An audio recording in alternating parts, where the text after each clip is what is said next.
पर गृह मंत्री डॉक्टर नरोत्तम मिश्रा का बयान सामने आया है, जिसमें उन्होंने बताया कि पिछले 24 घंटों में 26 कोरोना के नए मामले आए हैं, 29 ठीक हुए हैं, तो वहीं कोरोना के एक्टिव केसेस की संख्या 213 है। सिवनी घाट की घटना पर उन्होंने कहा कि ये गौमांस से जुड़ा हुआ विषय है। इस मामले में 13 लोगों की गिरफ्तारी की जा चुकी है। 8.5 लाख रुपए की आर्थिक सहायता भी दी गई है। 2 परिवारों को नौकरी दी है।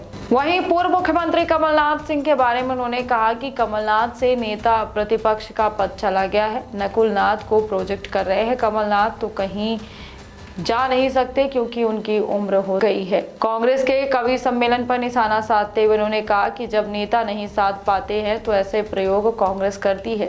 कांग्रेस के नेता तो 70 और 75 के पार हो गए हैं। वहीं पश्चिम बंगाल में अधीर रंजन चौधरी और पी चिदम्बरम पर उन्होंने कहा कि कांग्रेस राजनीतिक पार्टी की वजह अब प्राइवेट लिमिटेड कंपनी जैसी हो गई है। छत्तीसगढ़ में भूपेश बघेल और टीएस सिंहदेव, राजस्थान में अशोक गहलोत और सचिन पायलट के बीच खींचतान मची हुई है। वहीं दतिया में पीताम्बरा रथ यात्रा पर उन्होंने कहा है कि पूरे देश और प्रदेश के श्रद्धालुओं का आभार व्यक्त करता हूं।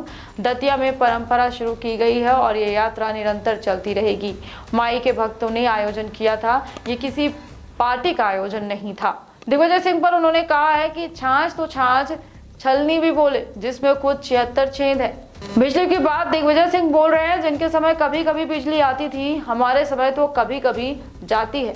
कांग्रेस के प्रतिनिधि मंडल के खरगोन जाने पर उन्होंने कहा कि कांग्रेस की रिपोर्ट पहले से मालूम है, क्या वह सरकार के पक्ष में रिपोर्ट देंगे। उन्हें तो एक दिन के लिए मीडिया में आना है और सरकार के खिलाफ रिपोर्ट दिखानी है। छाछ बोले तो बोलेदारी, छालनी भी बोले, जिसमें 76 तो छेद। वो व्यक्ति बोल रहे हैं जिनके समय में बिजली कभी कभी आती थी, हमारे में तो कभी कभी जाती है। वो आदमी बिजली पे अचंभा होता है ना। कमलनाथ जी किसान की बात करें, जिनने कर्ज माफी पे धोखा दे दिया। दिग्विजय सिंह जी बिजली पे बात करें। वो कांग्रेस नौजवानों को रोजगार देने की बात करे, जिसने बेरोजगारी भत्ते के नाम पे नौजवान को ठग लिया, एक को बेरोजगारी भत्ता नहीं दिया। अब ये कांग्रेस की स्थिति धीरे धीरे हास्यास्पद होती जा रही है। देखो, कांग्रेस पार्टी जो है ना, पार्टी की बजाय अब प्राइवेट लिमिटेड कंपनी जैसी होती जा रही है। इस कंपनी में कुछ लोग फ्रेंचाइजी लिए बैठे हैं, ऐसा लगता है। अकेले पी चिदम्बरम और अधीर रंजन जी की बात आप क्यों कर रहे हैं? इनका कांग्रेस नेताओं का मैं ध्यान आकर्षित आपका करता हूं देश की तरफ।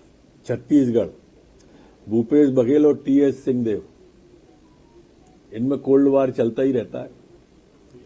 राजस्थान अशोक गहलोत और सचिन पायलट जी। महाराष्ट्र नाना पोटले वर्सेज नितिन राउत जी, उनमें चलता ही रहता है। हरियाणा में भूपेंद्र हड्डा और बहन कुमारी शैलजा जी के बीच में।